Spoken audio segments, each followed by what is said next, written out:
We are ready for the second lecture by Olalla that will continue yesterday lecture, and now we will see in action twist field in quantum field theory. Please, Olalla. Thank you.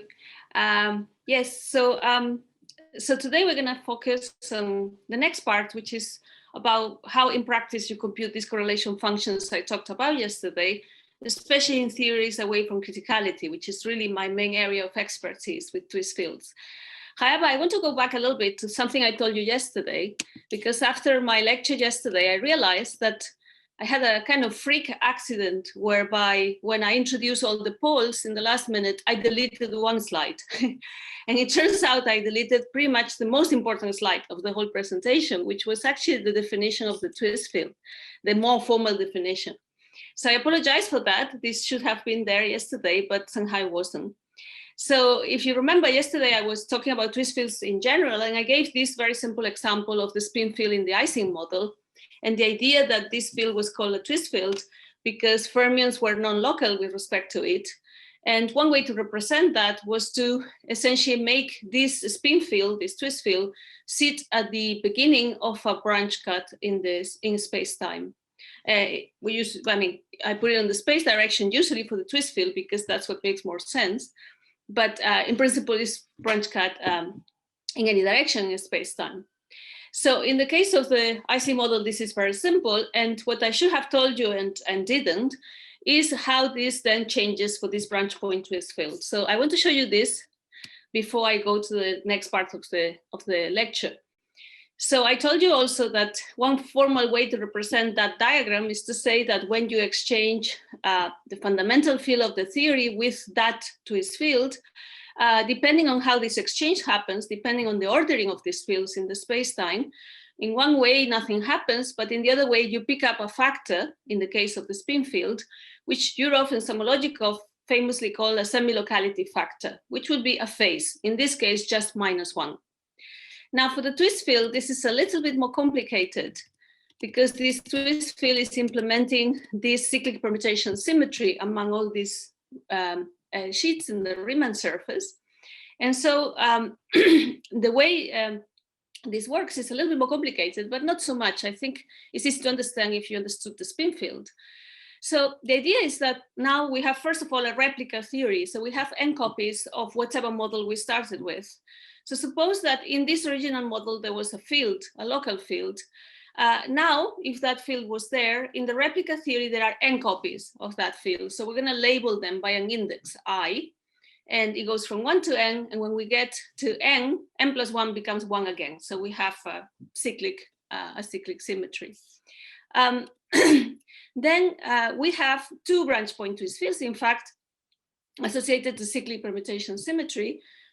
So the twist field and the anti-twist field. So we have one that goes up along these Riemann sheets, if you want, and one that brings us down the other way. And the way these fields interact with this other local field that was present in the theory is something like I represent here. So like for the spin field, depending on how the exchange is happening in a space-time, if it happens in a certain order, then there is no effect. But if it happens in a different order, namely that this local field has to cross the branch cut associated to the twist field, so you can present it like this, then what happens is that this field doesn't just pick up a phase, but actually becomes a different field, becomes the same field in the copy above. So the index I changes to I plus 1. And this is really, in a nutshell, what the twist field is doing. I mean, and probably, I think these are the most important equations we actually wrote in the paper I have cited, because from these equations, essentially everything else follows, including the form factor equations I'll talk about today. So if the twist field is doing this, the anti-twist field is doing the opposite action, so it's bringing us down along the copies. And so if we do that exchange for the anti-twist field, what we do is we go from an index I to an index I minus 1. So this is the slide I have forgotten to show you yesterday, so apologies for that. But I think this is quite essential for what I'm going to tell you today, which is about form factor program.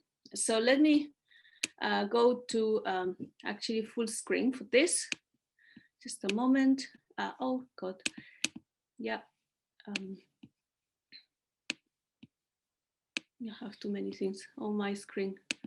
So it has, but that's not perfect. View, full screen. Okay, now I have to go out for a moment. Just a sec.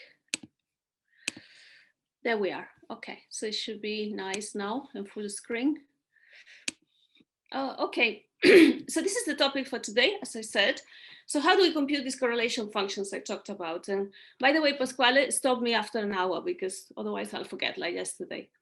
So, I will, a bit before to be on time. Yeah, or 10 minutes before the hour. Yes, exactly. Thank you. So, so the idea is that, well, we want to compute these correlation functions. And one way to do that in quantum field theory, especially integrable quantum field theory that has been developed for many, many years, since the 70s, I would say, maybe earlier, is this so-called form factor program, which is the idea that you can construct correlation functions by expressing them in terms of some building blocks, which are the matrix elements of the local operators involved.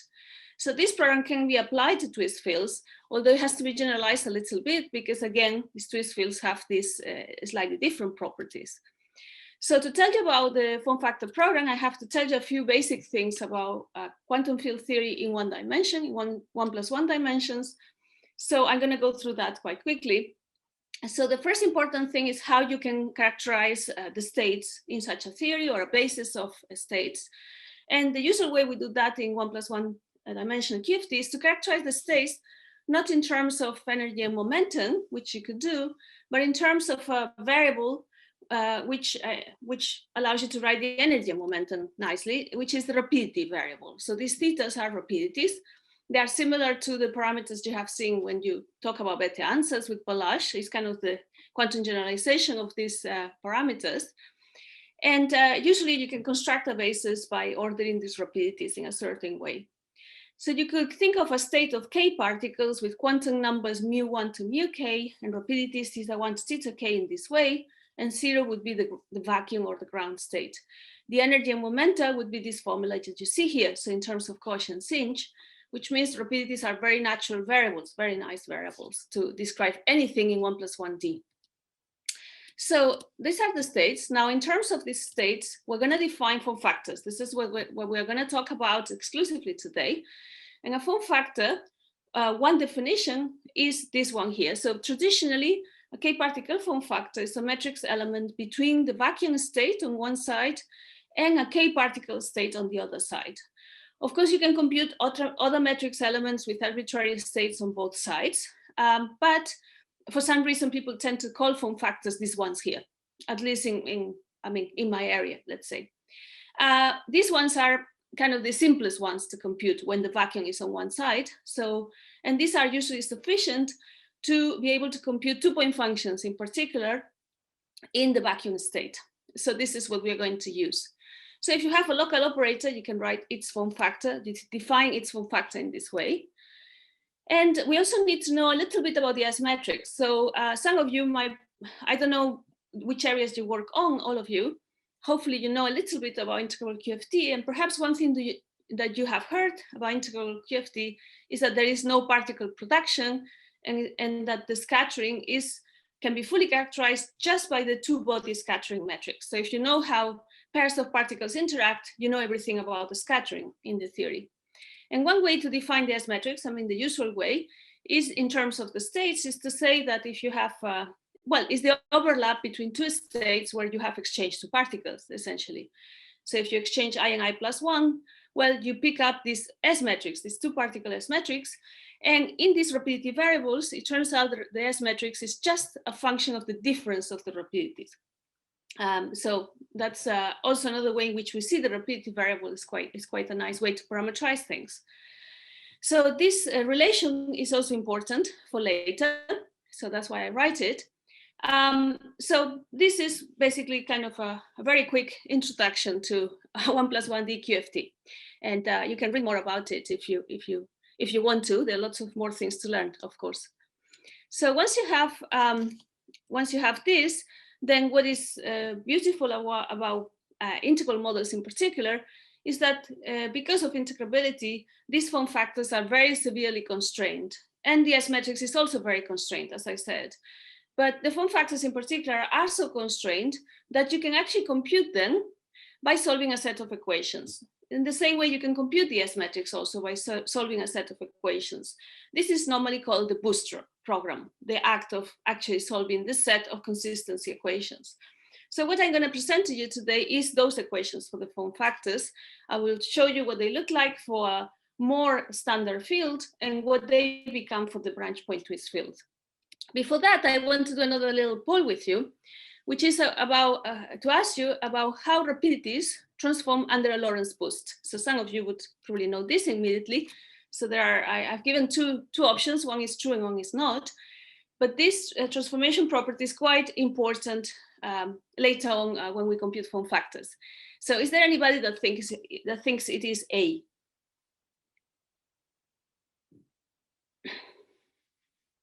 Maybe it's a bit early to think, or maybe you all think it's B. Does anyone think it's B? Just give me a sign.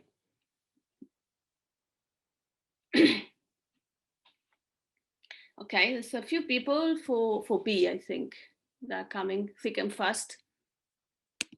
So these are all B's. Yeah, thank you very much. So I can see you loud and clear, or hear you loud and clear, kind of metaphorically. So you are choosing B, and that's the right answer. Okay, so if you see how momentum and energy transform under a Lorentz boost, and you express them in terms of the rapidity, what rapidity does, it experiences a shift, a constant shift by a constant, which is the logarithm of the boost. So, because of that transformation, what you find is that, one consequence of this that we will see later is that the form factors of spinless fields can only depend on differences of rapidities, namely on things that do not change under a Lorentz boost. So that's an important property for the construction of form factors as well. So as I told you, the form factors are building blocks of correlation functions. And one way to see that, the standard way to see that, is to look at a two-point function, such as the one up here, of these two local fields. And what you do, well, you essentially introduce a complete sum, or a sum of a complete set of states. Those states I introduced earlier. And one formal way to do that is to introduce this sort of projector here that has, well, all of the states. And because these states depend on this continuous variable, the rapidity, we have, well, integration of all rapidities, we have some normalization, and we have a factorial just to make sure we don't double count the states. And here this L represents the number of particle species, because there are all these quantum numbers in there. Potentially we could have many particle types in our theory. Now remember that when we computed form factors, or when I defined form factor, I defined it for an operator that was sitting at the origin. Now, obviously, operators don't always sit at the origin. If you want to, but if you want to use form factors, you somehow have to make them sit at the origin. And the way you do that is by using, well, a shift transformation, so a transformation of the matrix element translation that allows you to translate your operator to wherever you want, including the origin. And if you do a translation transformation, what you find is that a matrix element at some position x becomes the form factor, so the matrix element at 0 times a factor that involves the momenta, the two momenta, so momentum, energy, and position and time. So this is quite standard from QFT, really. And then finally, something that is important also is what happens under Hermitian conjugation. So when you introduce this complete set of states in the two-point function, you get a form factor and you get a conjugate form factor. So something that is kind of reversed like this. And that sort of thing you can interpret as the conjugate of the form factor of the Hermitian conjugate of the field you were dealing with. So all of these properties are important when you compute correlation functions. And if you put them together, then you end up with some formula that looks something like this. So you can write a two-point function of two local fields in this way, in terms of their form factors and the conjugate of the form factors, and with an exponential that takes into account that at least one of the fields is not at the origin. Okay. Now, in this representation, we are already choosing a particular parameterization of a space-time position of this field. So we choose this parameterization so that these fields are so-called causally connected from the point of view of relativity. So we choose their space-time position in a special way, in such a way that what we get here is a real exponential, and which is also a decaying exponential. The fact that this is decaying, that has a minus in there, is rather important because it has to do with the fact that this expansion, you see that you have two big sums in here, is rapidly convergent. It's a rapidly convergent large distance expansion because R is the distance between fields. So the bigger R is, the more convergent this gets. So, sorry, Olalla, may I ask? Yes. Sorry. Yes, Giuseppe. Where does the minus come from? Because so the minus comes from and your... also why there is no the I anymore. So there is no I because you actually choose. Well, there are two ways of looking at this, but one way is to think that you position this field at a position which is actually 0, I times R in a way. Okay, so you. Okay, so it's like a weak rotation. Exactly, you do a weak rotation, so you can see it in that way. And then you have to go back in the end. You can go back, or you can, usually you leave it like this because actually in two-dimensional QFT, if you are in the vacuum at least, the two choices are equivalent. Okay, so there's a theorem that tells you that. Another way to see the weak rotation is to say that you can shift all rapidities by pi12. So the cosh becomes sinh, the sinh becomes cosh, and the form factors don't change because the fields are spinless in here, or let's assume they are. Okay, so that's also a way to do the same thing, the weak rotation. Okay, thank you. Sorry for interrupting. Yeah, no, but it's a good question. Thanks. So I said that the way this is written here, this is a rapidly convergent expansion.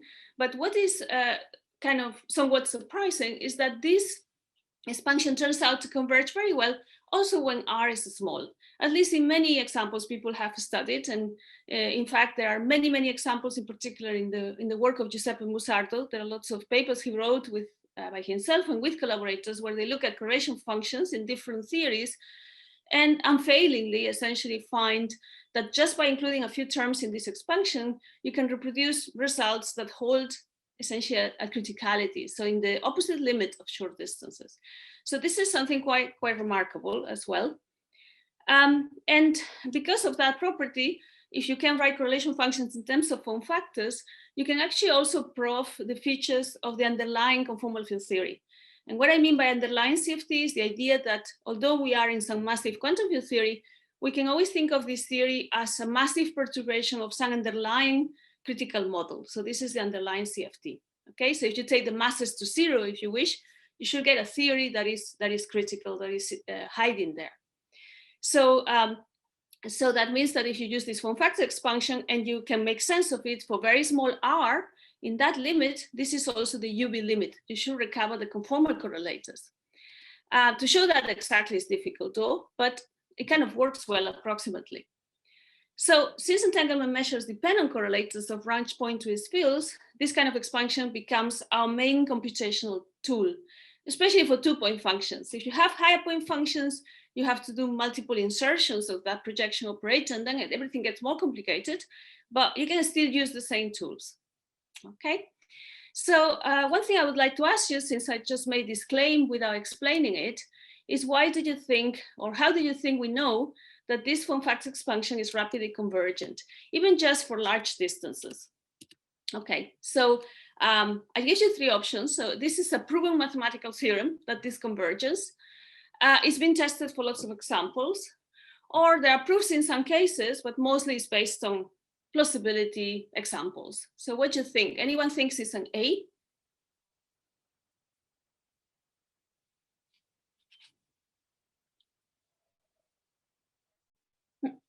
No one for A, I think. Is there anyone for B?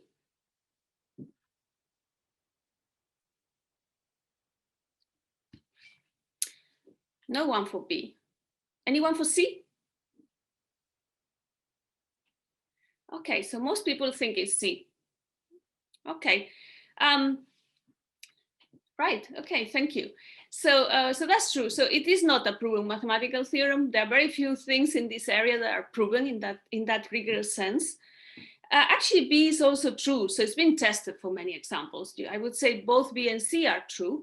As I told you when I was talking about Giuseppe's work, Giuseppe Musardo's work, he has lots of theories where they've done computations and they work. So in a sense, there's a lot of examples, but the most complete answer is C. So there are proofs that exist in some cases, and there are few really, but mostly what we know is based on plausibility arguments. So of course, I mean, when you look at the formula and you see an exponential that's decaying with R, that suggests that somehow this should be decaying. So for large R, this should converge well. And you can make that argument more precise without making it completely rigorous. And of course, there are lots of examples, which is what I said in B. Actually, the only proof that I know of really directly for a simple quantum field theory model is a recent one by somebody called Karol Kozlowski. And he has a proof of the convergence of two-point function in the Sinch-Gordon model. And this is a mathematically rigorous proof, but that's, I think, the only one that I'm sort of aware of. So if you are really interested in that sort of thing, you can look at his paper. Okay, so very good. So now we want to, talk about these form factors. So who studied this? Well, lots of people. I already mentioned Giuseppe. He made lots of contributions in the 90s, especially. But the story of form factors is a very old one. And a very long time ago, I was a postdoc in Berlin in the group of Michael Karowski. And Michael Karowski and collaborators were among the first people that started thinking about how you could compute these form factors in a systematic fashion. And they were thinking especially about a very famous theory, which is the Sine-Gordon model. But then in the 90s, especially Fyodor Smirnov, he made enormous contributions. And in particular, he formulated some of the most important equations for form factors. So there are lots of papers by him, but he also wrote a book eventually.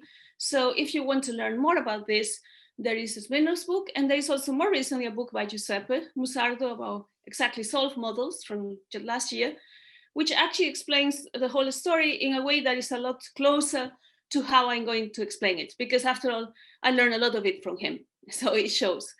So, okay, so there is therefore a program already existing, already tested, but that program has been formulated for local fields and for semi-local fields of the kind I was talking about in Ising, so kind of twist fields, but with a simple twist property.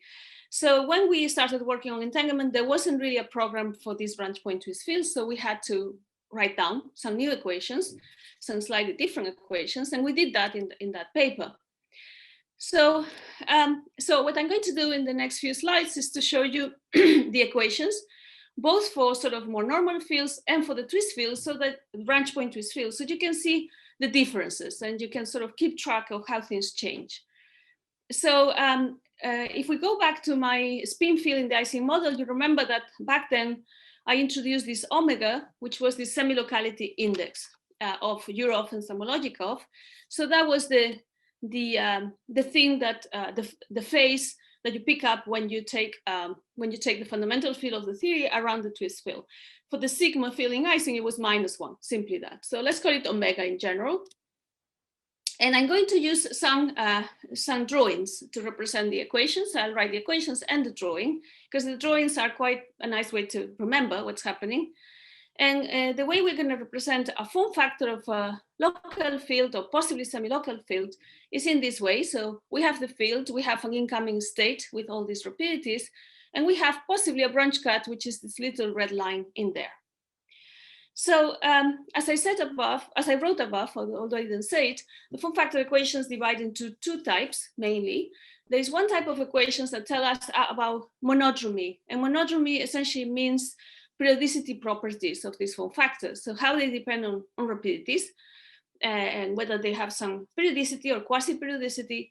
And then there's another set of equations that are called residue equations. And those tell us about the pole structure of the form factors, whether or not they have singularities.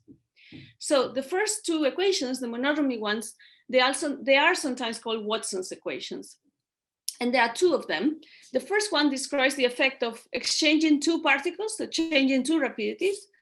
And the second one is called crossing relation. It tells us what happens if you shift the rapidity by 2 pi I. So let's start with those two. Okay, I'll show you those first. So, so this is the equation for the exchange of two rapidities. So it is just, I think, what you would expect if you remember my definition of the states and my definition of the S matrix. So remember, the form factor contains this state of k particles. Exchanging two particles in the state is equivalent to having a scattering process happening between these particles. So they cross each other, and the effect of that is an S matrix. So we get an S matrix factor. That has to be satisfied. So that's a simple equation. And you see this equation really is not affected by the presence of a branch cut because it doesn't really interact with it. It's just having to do with the state itself. Now, the crossing relation is this one, and it tells us that if we have a particle, let's say this θ1, this first particle, and we take it on a trip around the world, if it gets exchanged with the local field, and this field is a twist field, it will have to cross the branch cut. And if it crosses the branch cut, it's going to pick up this phase, this omega, and it's going to come to the end. So that gives this equation here. So θ1 is shifted by 2 pi I. We take a trip around the world. The effect is it goes to the end. We get a phase omega. So this is what happens to standard twist fields, kind of simple twist fields. So how might that change for a branch point twist field? Let's think about that. So if you think about the two equations, the first one is not going to change at all because, again, it's a property of the state. And the second one, well, there's going to be an effect because we're going to have, again, this crossing of the branch cut. So let's see what that gives. So as you can see, the first equation is unchanged. Although, I mean, there is something to take into account there, which I will emphasize again later, which is that this S matrix here is now the S matrix of this n-copy theory. We are now in this replica. And so what this means is that this S matrix, well, in some cases, it's going to be 1. So if these two particles happen to live in different copies of the theory, that effectively means they are not interacting with each other. All these copies are independent. The only thing that connects them is this twist field. And so in some cases, depending on these quantum numbers, this S matrix would be 1. And in some cases, it will be the standard S matrix if we are in the same copy. So that complexity is hiding there. But apart from that, the equation is the same. And what happens with crossing? Well, now when we go around, we cross the branch cut again. Yeah, that's the same. But the effect of that is not a phase. The effect of that is that we visit the next copy of the theory. And so if we write this down, what this happens is that this quantum number of this particle that we have taken on a trip around the world, it has changed. It has become mu hat. And this mu hat is defined down here. So if mu consisted of two indices, a particle index and a copy index, so the particles are the A's, the copies are the J's, then this mu hat is the same particle type, A, but the copy has increased by 1, okay? So this is the natural modification of the crossing equation for the twist field, okay? So you see that if you think of these equations in terms of these diagrams, it's pretty easy to work out how things change when you go from one field to the other. Okay, so these are Watson's equations. So far, so good. So yeah, remember that if you have the branch point twist field, now your particle indices are actually double indices. There is the particle type and there is the copy type you always have to remember as well. So what are the things? Well, so the other types of equations were these residue equations I mentioned earlier. And there are two types. So the first type is something called the kinematic residue equation. And this kinematic residue equation is the equation that tells you about what happens. Well, it tells you that the form factors have to have some poles. And these poles have to do with the fact that if a particle and an antiparticle meet each other with the right rapidities, they will annihilate. And there must be a pole in the form factor that reflects this. So let's see what this looks like for standard fields. Okay, so form factors possess kinematic poles when the rapidities of conjugate particles differ by I pi. And the equation that reflects that for a standard simple twist field is an equation that looks like this. So what does this say? In pictures, it's easier to see. So it says that if you have a particle mu and its antiparticle mu bar, so it's conjugate, charge conjugate, and their rapidities differ by I pi, okay, so it means they have opposite momenta, then two things can actually happen. So so there is a pole, there's going to be a pole, and the residue of this pole is going to involve two terms. And these two terms will be the result of two possible ways in which these two particles can annihilate in a way. So one way they could do it is just that they simply meet like this on the right of the operator, if you wish. So they just collide with each other and essentially disappear, just leaving an I from the residue. That's all. So you sometimes we put a minus I on the other side. It's okay. So that is one contribution.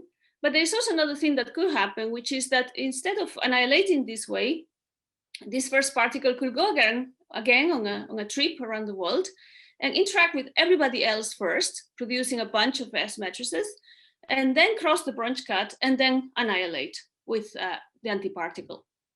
And these two processes, they are similar in a way. They both contribute to this residue. And apart from what is left out of all this is that, well, these two particles have essentially disappeared. So we still have the form factor of the rest. And so this equation gives us a relation between the form factor of K plus 2 particles and the form factor of K particles, okay, under this kind of reduction. Now, this equation, as it says here, is therefore a recursive relation between form factors of a larger number of particles and form factors of a lesser number of particles. And this is a very important equation because it's often the equation we use for the construction of form factors. So we start with 0 particles, then we get 2, then from that we get 4, and so on. So it gives us a recursive method to compute things systematically. So, so this is a very important relation. Now, how might this change for the branch point twist field? We're going to see in the next slide. But one thing, one thing I have here just to do something, something a bit different is a question, another poll. So let's look at this equation again. All right. So remember, there is this this phase here, this omega, and there's this product of these K S matrices if the form factor was K plus 2 here. So now think about the Ising model and the spin operator I was talking about earlier. So for that operator, omega was -1. Okay, and the S matrix is the S matrix of Ising, of the free fermion, which is also -1 in that case. Okay, so if you know these two things, that S is -1 and omega is -1, what does this equation tell us about the form factors of the field sigma? Does it tell us that the even particle number form factors are 0, or is it the odd particle form factors that are 0? Okay, so if you think it's the even, you have to write something now. Who thinks it's A? The even are 0. And who thinks it's B? The odd are 0. Okay, so I can see there is a lot of votes for B, which is the correct answer. So obviously that's what you can get. You see, I mean, in a way, this is a bit of cheating, because it's not that the equation tells you these things. So actually, you know these things from the beginning, from the C2 symmetry of the theory. You know that the form factors with the odd number of particles must be 0. But this equation reinforces that, because if you have K odd, then this bracket here is 0. Okay, so essentially telling you that this form factor of K plus 2 odd number of particles somehow has a 0 residue. And that is an indication that actually the form factor itself is 0, which is what happens for this field. So thanks for answering, very good. So as you can imagine, for Ising, solving this equation is particularly easy, because this prefactor here is always going to be either 0 or 2. Okay, so it's very, very simple. And indeed, the solutions are simple, but no time to discuss that here. So what happens to the twist field? There is also a residue equation, but in fact, in this case, there are two residue equations, because the two processes that I was describing in the pictures in the previous slide, 2 slides away, these two processes now don't really give the same form factor. So for the twist field, we have the same situation. So particles mu and mu bar, they could annihilate directly on the left of the operator, and they will produce that term we had in the other equation. So the term with a 1 gives the form factor of the rest. So that is still true. Problem is that if the particle instead goes through all of the other particles and annihilates on the other side, to do that, it has to cross the branch cut. And when it crosses the branch cut, it changes copy number. And so to annihilate, it has to meet a particle that is also on the same copy number. And this is not going to happen if we start with a form factor of 2 particles in the same copy that are conjugate to each other. But it's going to happen if we start with 2 particles in different copies, but which as particle type are conjugate to each other. So we have to start with a mu hat so that when we get here, this annihilation can happen. And so in effect, that means that the kinematic residue equation for the branch point twist field separates into 2 equations for 2 different form factors. Now, these equations, it turns out, they're not really fully independent from each other, because if you use Watson's equations, you can actually rearrange this second equation to make it look like the first. So in effect, you can solve your problems by just considering the first equation and forgetting about the second. So they're not fully independent because, as I said, you can use crossing and S metrics. The Watson's equations to relate the two of them. But the important observation is that you have to start from a different function to apply this kinematic residue and to get the 2 possible kinematic residues. So that's what happens with the kinematic residue. And then there is one final equation, and this is called the bound state residue equation. So this is an equation that you are going to have if your scattering matrix has something called bound state poles. And what that means is that there are scattering processes where bound states can be formed. This doesn't happen for every integral quantum field theory, but happens for many of them. So that gives you also a recursive relation. In this case, it is between k+2 and k+1 particle form factors. So consecutive form factors are related in this way. And the equation looks something like this, and diagrammatically you can write it like this. So it's again a residue, okay? Here it's written a slightly different looking way, but it's similar to kinematic equation we wrote earlier. And it just tells you that if you have form factor which involves 2 particles, which at the right rapidities may scatter and form a bound state C, then this is what you're going to have. And this gamma ABC here is actually the square root of the residue of the pole of the S matrix. Okay.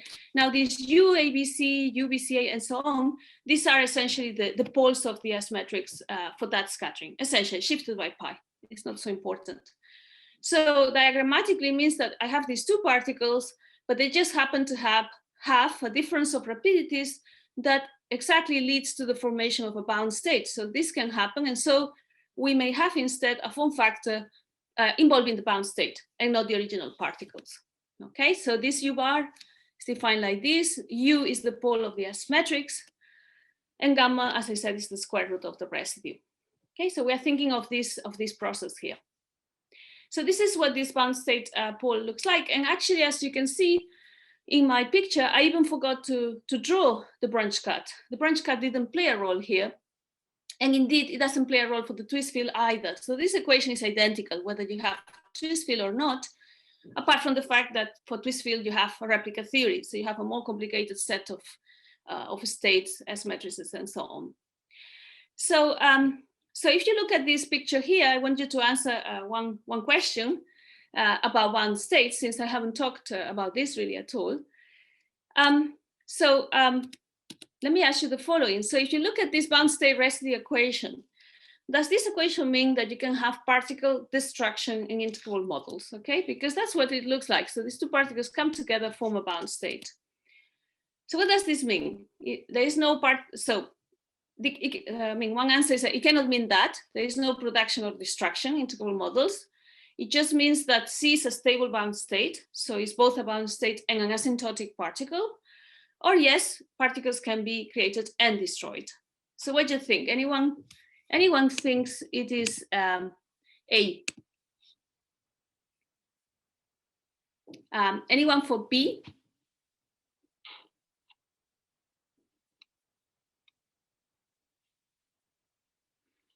Okay, there's quite a few Bs. Yeah. Okay, so I get the message. Okay, B is quite a favorite. What about C? Is anyone for C?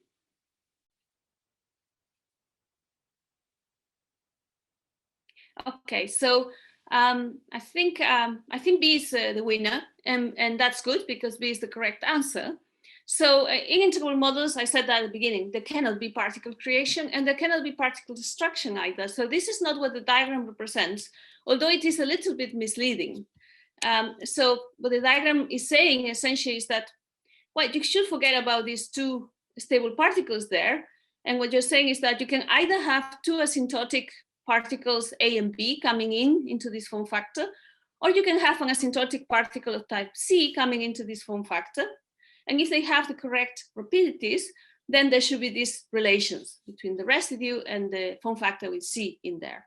So it doesn't mean that you can have a process where these two particles come together, form a bound state, and nothing else happens. So this process doesn't happen. These bound states can be formed, but somehow, and it's sometimes a bit hard to get your head around it, but the idea is that in integrable models, these bound states themselves are part of the spectrum of asymptotic particles. So they are just one particle more in the spectrum, which happens to be associated with a pole of the S matrix. So it is an asymptotic particle. Okay, so as I told you, that equation is exactly the same for twist fields, so I haven't written it again because there is no change. And so very good. So these are the equations. Okay, now on top of, so if you want to solve those equations, you can try and do that. But it turns out there are some other equations that are also useful that will help you in this process of solution. One equation that is useful and is related to this rapidity Lorentz boost we talked about at the very beginning is the equation expressing relativistic invariance of the form factors. So you know that if you do a Lorentz boost, if you apply it to the state, all rapidities get shifted by a constant amount. But if you apply it instead to the field, what you should get is a phase that has to do with the spin of the operator. Okay, so what is the spin of the operator is how it transforms under a Lorentz boost, essentially, characterizes that. If you think about conformal field theory, essentially you will have a spin that is not zero if the right-left dimensions of the operator are not the same, so the holomorphic and the anti-holomorphic. So for the twist field has spin zero, and in effect, what that means is that this exponential is not there. It means that the form factor actually must be a function of rapidity differences only. Okay, so it must be invariant when you shift them all by a global constant. And that's a strong constraint. Now, another constraint that one has for form factors is something about, is the constraint of their asymptotic behavior. So these are functions of rapidities and generally diverge with the rapidities, or well, not always, but they can.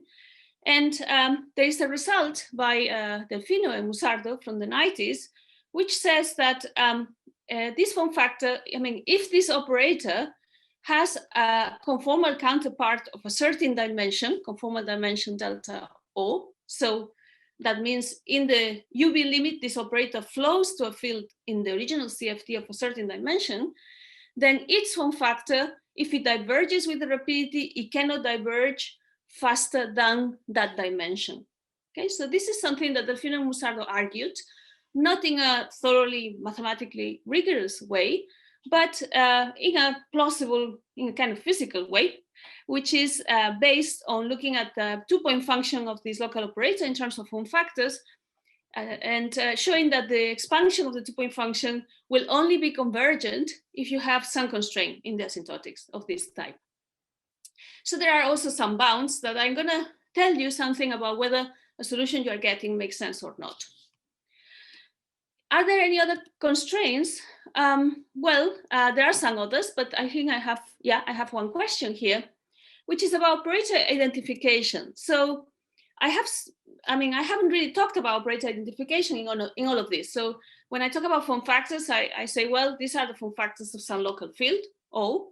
but we never say, how do we know what field that is? I mean, you know, all fields in the theory satisfy form factor equations. So how do you know which is which? So one way you might know that is from this asymptotic bound here, for instance. So that gives you a sort of constraint. But do the form factor equations identify the operator? So one possible answer is that no, they don't. Like for the S matrices, there are so-called CDD factors. Yes, second one is that yes, the solutions are unique.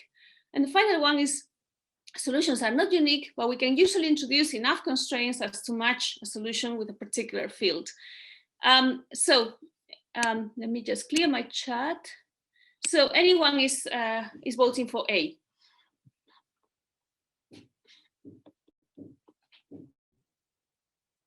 Nobody is going for A. Okay, and anyone for B?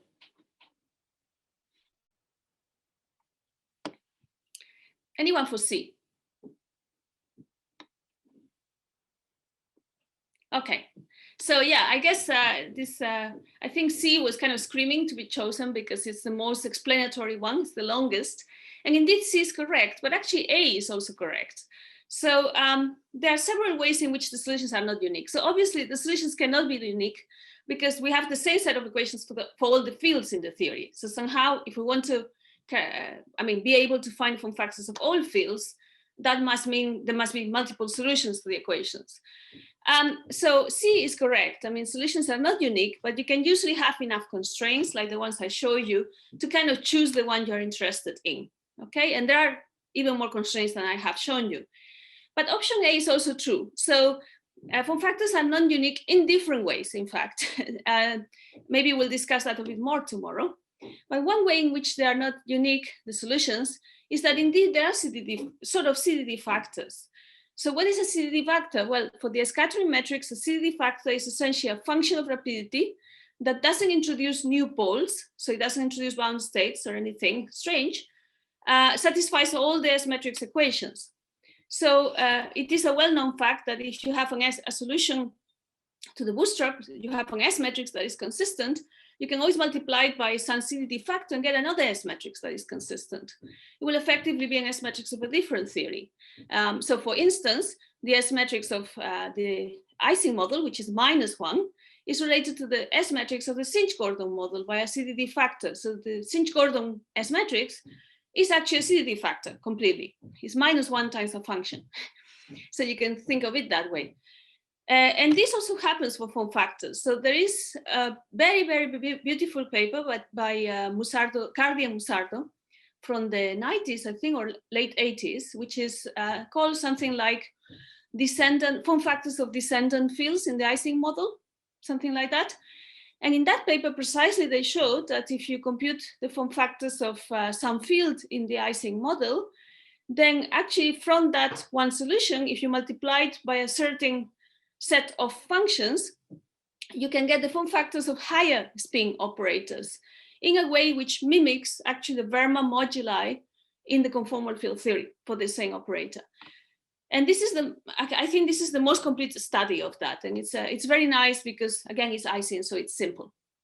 So, okay, let's perhaps come back to this later, but that's something to keep in mind. To end this part, I want to show you another property that's quite interesting, which is called the momentum space cluster decomposition property. It's another constraint that form factors satisfied. And this is a constraint that, well, actually the only place where there is an attempt to prove why this is happening is a paper by Delfino, Cardi, and Simonetti from the 90s as well, where they discuss this cluster decomposition. However, they only discuss it in a special case, which is the case of a theory without internal symmetries. And if there are no internal symmetries, then the property holds, but the local fields involved in all of the form factors here, they are the same field. So the same field mixes with itself under this property. And the word cluster here perhaps a bit confusing because yesterday I talked about the clustering of correlation functions. And here I'm talking about clustering again. And these are two quite different things. It's not the same, it doesn't mean the same. It means something similar because this clustering the composition of form factors also means a kind of factorization.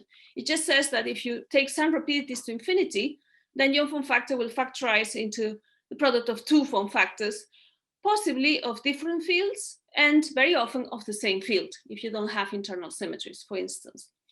So this is a useful property for construction of form factors, potentially, because it means that if you manage to find the form factors of a certain field, all of them, if you're lucky, then using clustering, potentially, you could find the form factors of other fields without having to solve the equations again. So in that sense, this is a very nice property. Yeah, I think I've said all of this. So for many operators and theories, the three fields are the same. And it is a useful property, for instance, if you want to fix the value of a one particle form factor from the asymptotics of the two particle form factor. So if you take this equation and put two particles on the left-hand side, and shift the rapidity of one of them, that will give you one particle form factors on this side, which actually for spinless fields are constants, are independent of rapidity. So that allows you to fix, in effect, the asymptotics of two particle form factors. So this is all, of course, very, very technical. I couldn't let this opportunity pass without showing you a picture, which I think very, very few people on Earth have ever seen. But this is a picture from my PhD thesis, of which I'm very, very proud about, because it's a very nice picture. We used to call this, me and my co-author, Andreas Spring, we call this our mandala, because it has the symmetry of a mandala. So this is a picture which shows you clustering in action, just to show you how powerful it can be. So you don't need to know what the theory was that I studied here. It was a slightly esoteric theory. But what is quite beautiful about this result that we found is that in this case, we had we were able to show that by using clustering, you could start with the form factors of some field, this field here in the middle. And by using clustering in different ways, you could get the form factors of 8 other different fields in the theory. So this is, I think, the example I know, from all the examples I know, I think this is the one where clustering proves to be the most powerful. In this case, you have so many results because there were several particle types, so you can shift the rapidities of only one type and not the other. So you have different ways to shift, which are all these T's in here. So you get this very rich structure, okay? So this is another property that is also very, very useful of form factors. So this is actually the last slide I have for this part of the presentation. Yeah, Olalla, but we are already... We're already late, okay. 10 minutes late, yes. It's, okay. You are saying it's the finishing and... So I have just this one slide. So if you want, I just close here and then we can have the break. If you don't mind. If it takes 1 minute, it's okay. It's 1 minute. 10 minutes like the other one, no. No, it's 1 minute, it's 1 minute. So my final comment is that, so from all of these equations, one interesting thing is that if you combine, so I told you that the equations for the simple twist field and the equations for the branch point twist field. Now, if you combine both, so if you have a field which somehow is a sort of product in a certain sense of a simple twist field and a complicated one, you get a composite field. And you can write form factors for that as well. This is something that has been done recently, I'm going to mention. So for instance, in Ising, you could have a composite field that is the Ising field times the branch point twist field. And these fields have also found a recent application in entanglement I wanted to mention, which is to something called the symmetry resolved entanglement entropy. I know there are several experts on this in the room, but a form factor program for this kind of fields has now been developed by David and Pasquale. So I wanted to mention this just to say that this story is not finished and that there are more things to still discover. So I stop here and we continue in 15 minutes. So Olalla, again, the stage to you, and I will tell you when we are getting close to the deadline. I think there shouldn't be a problem because this is a lot shorter. Oh, so okay. So I'm not worried. I think overall the time is right. It's just that the presentations are different lengths. So, okay, welcome back.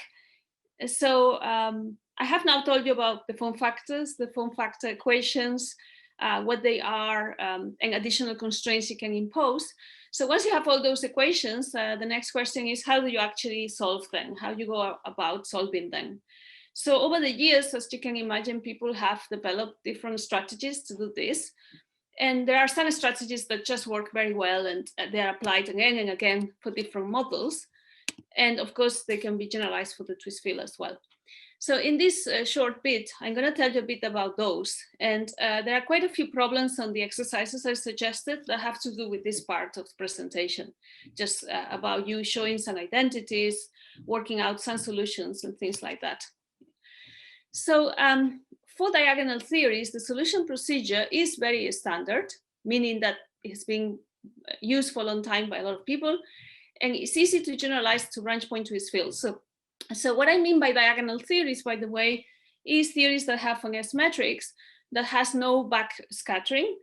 And what that means is that the S matrix is such that every scattering process is of the form A plus B goes to A plus B. So if two particles are scattered, the same two particles come out of that.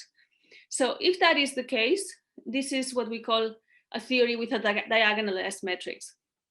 A counterexample of that is Sine-Gordon, where you can have situations where that's not true. A plus B scattered, and you get C plus D on the other side.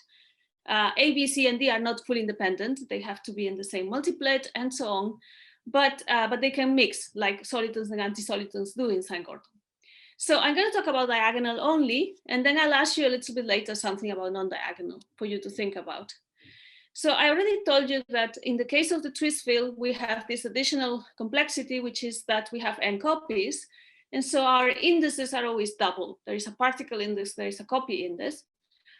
And so the S matrix, you can write it like this. So the S matrix of two particles with quantum numbers mu1, mu2 is really the S matrix of those particles with quantum numbers A1, A2, which is the particle type, and raised to the power of delta ij, where I and j are the copy numbers. So in other words, if the particles are not in the same copy, they are not interacting. The S matrix is 1. If they are in the same copy, they interact in the usual way for the particular theory. So when you try to solve the form factor equations, usually the starting point for theory like this is to find something people call a minimal solution, a minimal form factor. And this minimal solution is usually a solution to the equation for the two-particle form factor. Okay, so it turns out the two-particle form factor somehow, although you could look at one particle, why not? But two-particle is the first sort of non-trivial form factor that you can compute. If you think about it, for fields that have spin 0, the one-particle form factor has to be a constant. And the zero-particle form factor is the vacuum expectation value, is also a constant. So the first non-trivial function to compute is the two-particle form factor. And that will be a function of the difference of rapidities. So I'm going to write it directly as a function of a single variable here. Okay, so that's an abbreviation, simplification. So, I'll tell you in a minute what minimal really means here. But in a sense, minimal is simple. So it means that it's kind of the simplest solution that you can find to specifically Watson's equations. So you focus on the first two form factor equations, the crossing and the exchange of rapidities. So these two equations, Watson's equations, for the two-particle form factor, they can be summarized into these two equations here, these two equalities here.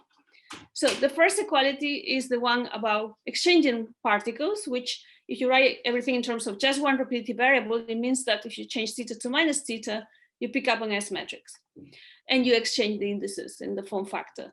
Okay, so that is nothing new. The last equation, this is really the crossing equation, but written in a slightly different way. So remember, crossing meant that when you shifted by 2 pi I and brought the particle to the other side, it changed copy, right? So that's the original crossing equation. But it turns out that if you systematically combine that equation with the equation for the exchange of particles, and you essentially apply both many, many times, eventually you can do crossing so many times that you come back to the original copy. And when that happens after n applications of crossing. So what you end up is an equation an equation for what happens when you shift rapidity by 2 pi I n, okay? And that way of writing things is nice because now we have essentially the same form factor in all of the equations, except for the exchange of the indices at the top. It turns out that in many cases, these indices would be actually the same particle, so the exchange is not going to matter very much. So in integral quantum field theory, there is a systematic method to solve an equation like this. And the usual method really is this, that you generally have a representation of the S matrix, which is of this form. This is called an exponential representation. And if you have that representation, turns out that you can solve all of these equations in one go by writing your minimal form factor in this way. Okay, so essentially this minimal form factor depends upon the same function little f that is here inside the S matrix representation. Okay, so this is actually something that I have asked you to show to convince yourselves of in the lecture notes. Okay, so you can try and do that. So here I wrote AB only. So and here I mean specifically particles in the same copy. Okay, so a lot of things I'm going to write from now on is for the same copy, and then at the end we'll talk about what we do for different copies. So why do we know this works? Well, I mean, you can convince yourselves of it, but essentially the basic reason why this works is that most of all of the diagonal S metrics that I can think about, they can all be expressed in terms of certain blocks, certain functions, which are essentially ratios of hyperbolic functions, so ratios of tanh or sinh or things like that. And all of those functions have an exponential representation like this, which is a standard. So for any S matrix that you have, you will just have a product of these exponentials, and you can always bring it into this form. So this is something that works very well. You can always apply it. Okay, so I would like you to now stare at these equations for a little moment, because on the next page, I think there is a poll, there is a question, and this is a question about what happens if the theory is not diagonal. Okay, so I just told you what it meant to be diagonal, that there is no change in the particles after the scattering. That's the reason why the S matrix only has two indices here. So mu1, mu2 interact, and they give mu1, mu2 again without change. If the theory is non-diagonal, potentially you have four indices that can be different. And so I would like you to think what will change in these equations here, in this equation in the middle, if the theory was not diagonal. This is the question that's coming, okay? So if you remember the equation, then this is the question. So suppose that your theory is not diagonal, what happens to those equations? They'll be just the same. The second equation has a summation over intermediate indices. What do you think? Anyone for A? Anyone for B?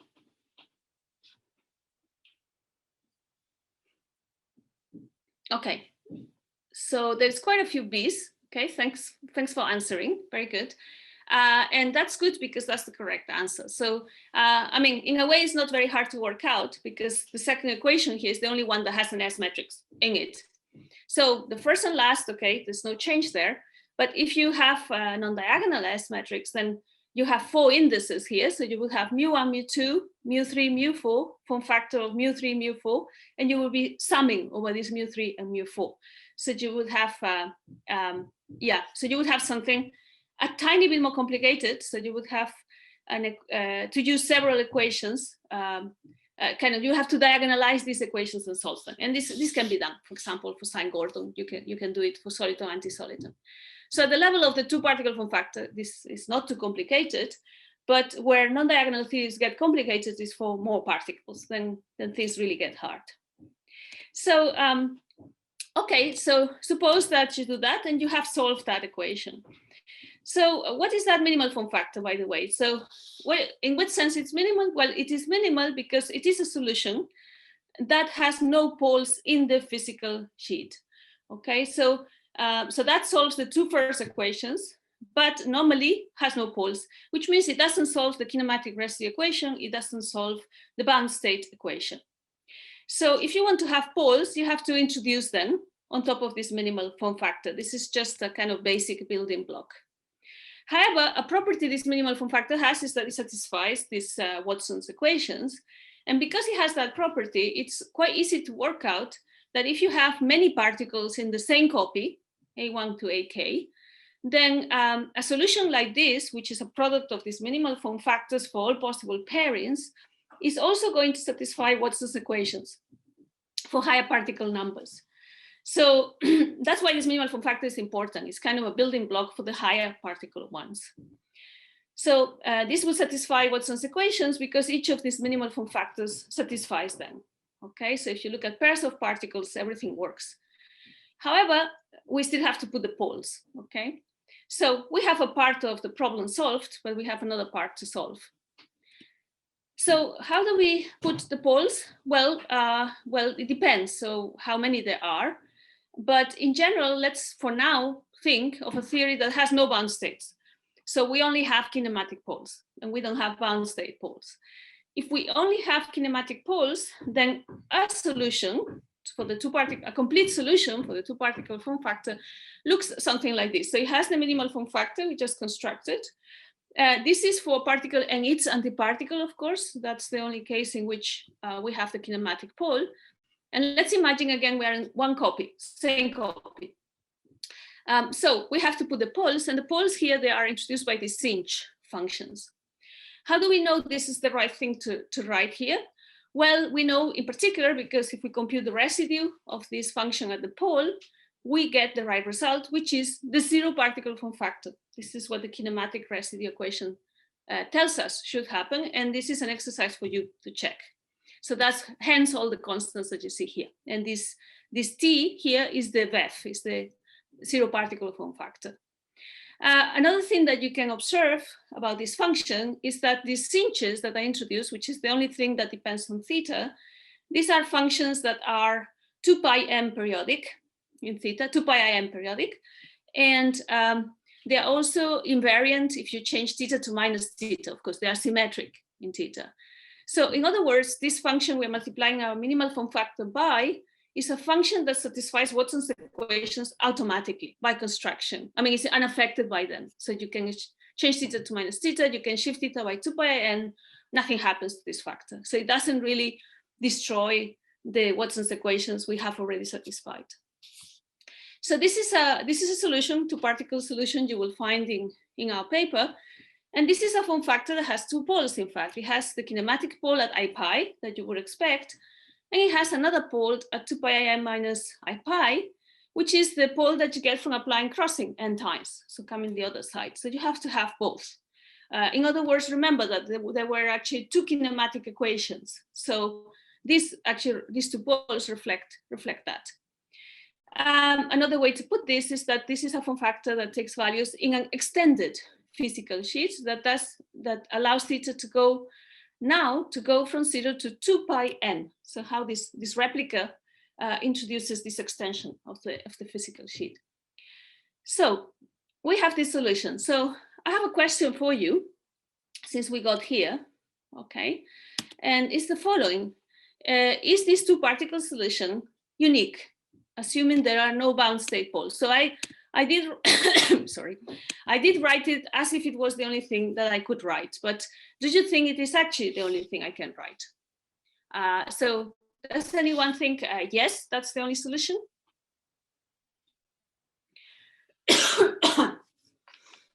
And who thinks it's a no, it's not the only solution? Okay, so most of you think it's not the only solution. And you're right, it's not the only solution. It is, however, the solution that makes sense in many cases, but not in all cases. So there's a certain selection process that goes in writing that solution. Now, there is one way in which one can see that this cannot be unique, which is what I just told you. So you know that the minimal form factor satisfies Watson's equations on its own, right? It has no poles, but the fact that it has no poles just means that if you apply, I mean, if you compute its residue at the kinematic pole, it will contribute 0 to that. In other words, if I write this solution, I can always add to this solution a constant times the minimal form factor. If I do that, I will have something that still satisfies Watson's equations and actually doesn't change the kinematic residue equation. So this part will still satisfy it. The additional part will just contribute 0 to that. So this kinematic residue equation has a sort of kernel embedded into it. There's a certain ambiguity.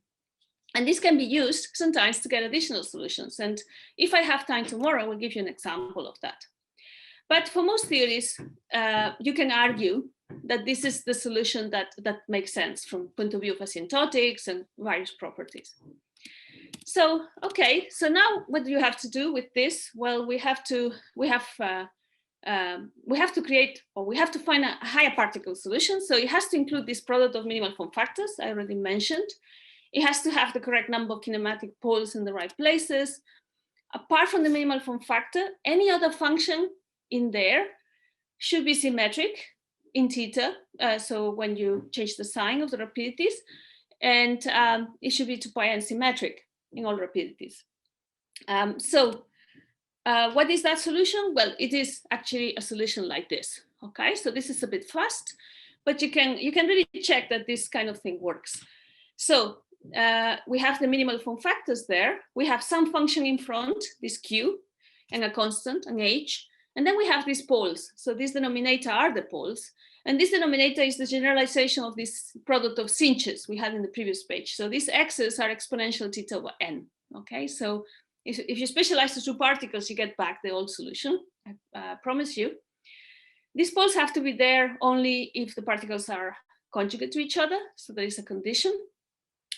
And okay, so that introduces the kinematic poles, and then this q is a function that should have these properties we said there. So it has to be a function that is symmetric on the rapidities, and that is 2 pi n periodic. So a function like this is going to work. So if you shift theta by 2 pi I n, nothing happens. Obviously, the x's don't change, and we impose that it is symmetric. So that means that it should be possible to express it in terms of some elementary symmetric polynomials on these x's. So some basic functions that are symmetric. And this is this usual way we solve. So we make these ansatz, we plug it into the kinematic residue equation, and we solve systematically for this q. Okay, so this is how it's done. There will be more poles if there are bound states, and those poles will be of the similar type as to what you have here, but instead of having I pi over n, so the pole is rapidity equal to I pi, now you're going to have poles when the difference of rapidities are these I pi u ABC. So these u ABC were the positions of the poles of the S matrix for the bound state. So, so there can be more complicated situations, but we know how to deal with them essentially. Okay. So all of this discussion so far is about particles in the same copy. However, when you have twist fields, remember you have n copies. So you have actually lots of form factors to compute. You could have a form factor with particles in arbitrary copies. Why haven't I solved for those? Well, I haven't because, fortunately, because of what the twist field represents and how it acts, it turns out that any form factor can be related to these ones. So any form factor can be related to form factors of particles all in the same copy. And so you can exploit that and simplify everything a little bit. So let me show you some reasons for that. Actually, the form factors of the anti-twist field and twist field are also related because of the definitions of these fields.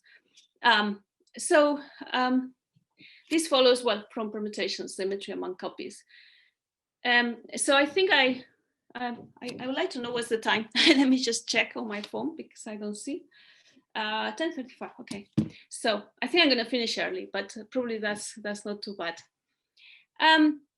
Okay. So what kinds of relations do we have? So I'm going to show you some useful properties, and I actually have left these properties for you to try and prove. This is part of the exercise sheet I have provided. So for example, one property you have, so here I have written explicitly all the indices in the particles. So when I write A comma I mean particle of type A sitting in copy I, okay? And so this first identity, what does it tell us? So it tells us that if I have a 2-particle form factor of 2 particles sitting in different copies separated by a distance k, the only thing that matters is the distance, because remember, all the copies are identical. There shouldn't be differences between them. So the only thing that will matter is how distant they are from each other, which means that if I have an I and an I plus k here, that is the same as if I had j plus k, even if j and I are different. And in particular, that means that this is the same as if I had 1 plus k. So that means that whatever form factor you have, you can always put at least one of the particles in the first copy if you want. Okay, at least one of them, because you have this kind of shift property. And this is a result of the indistinguishability of the copies, the equivalence of the copies.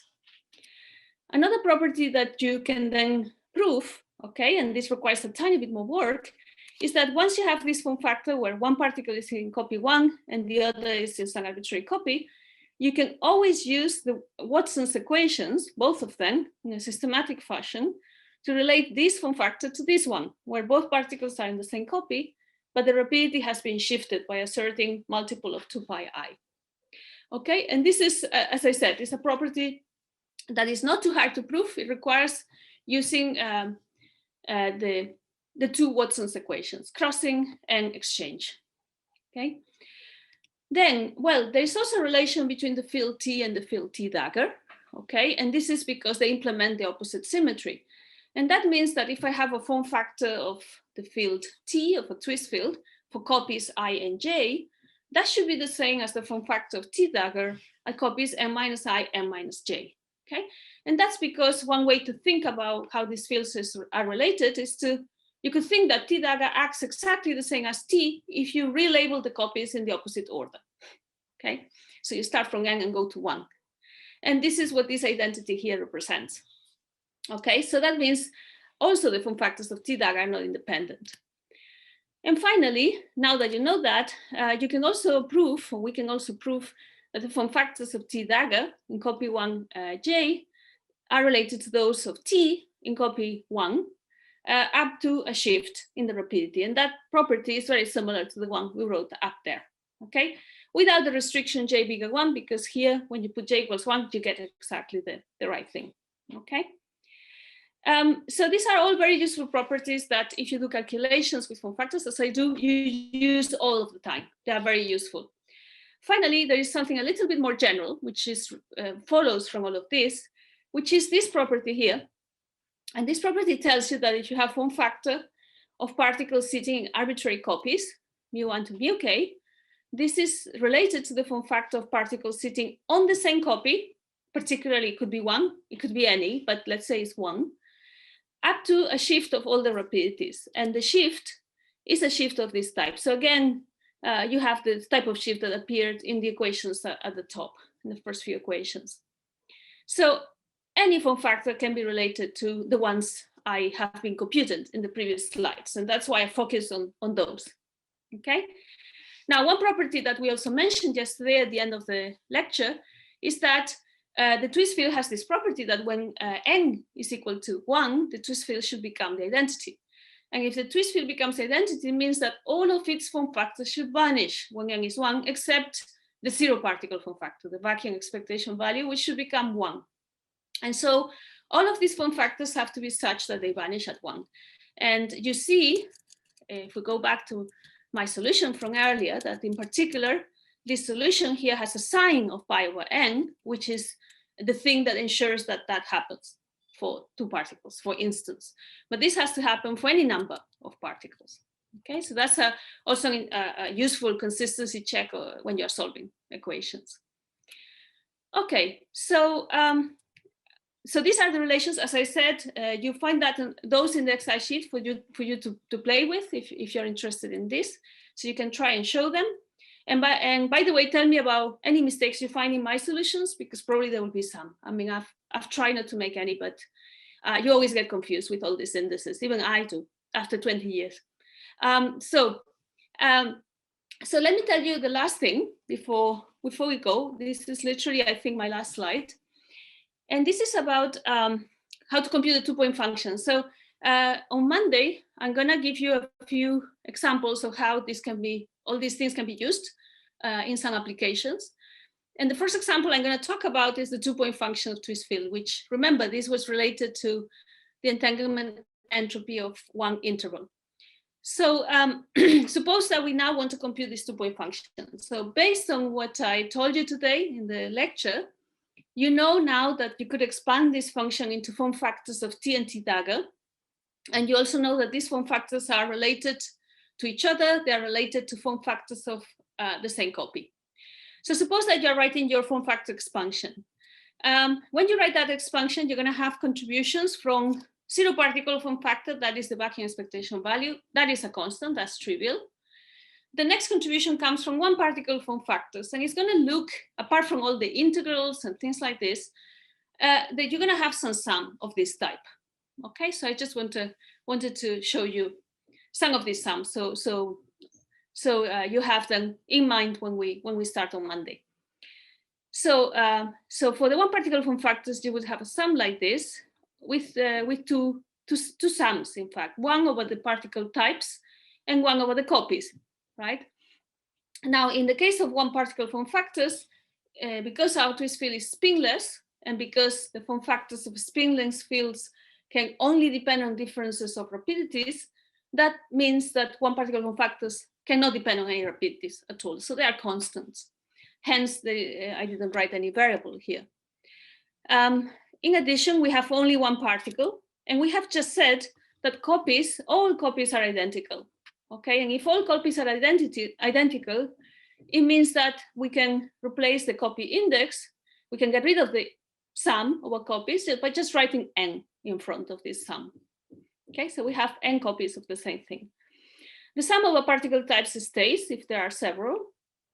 And then we have this other property I showed you today, which relates the conjugate of the form factor, which relates the form factor to the conjugate form factor of the Hermitian conjugate operator.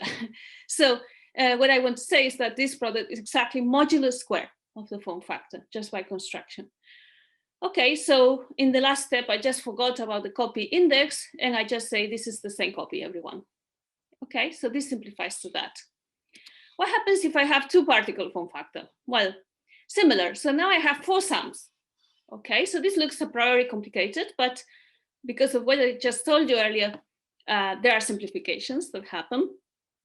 So I have my sum over particle types that cannot be simplified. That's going to stay. My sum over copies can be simplified. So if I am a bit more explicit, the first thing I can do is to use what I told you in the previous slide, which is that whatever number of particles I have, I can always put one of them on copy 1. So I move one of them to copy 1. But of course, there are n copies, so I have to take that into account and multiply by n. Okay, so I fix one of the indices essentially at the price of a factor n here, and I get rid of one of the sums. And now we saw earlier as well that this j index can also be removed from here if you instead shift by j. Okay, if you instead shift your rapidity by some suitable amount, you can put everything on copy 1 and shift. Now here I separated this because if you remember the previous slide, there was a restriction that j should be bigger 1. Okay, you can see this here because if j is 1, you would actually be saying that form factor theta is the same as minus theta, and that is not necessarily the case. So you have to separate the case j1 and the rest, and that's what I have done here. So for j1, we just have modulo square. For j bigger than 1, we have shifted rapidity, and the sum of the particles is still there. So these 2 results are going to be our starting point for my first example next week. And so I just wanted to spell out how you use these properties in a practical way. Well, what I've done here is just to shift j by 1 place, so we have something a little bit shorter even. And I forgot about copy indices, given that everyone is in the same copy now. Okay, so this is actually my final equation. So I think I'm quite a bit early today. So there is time for questions if there are any, or we can come back at 3 o'clock or 4 o'clock for you.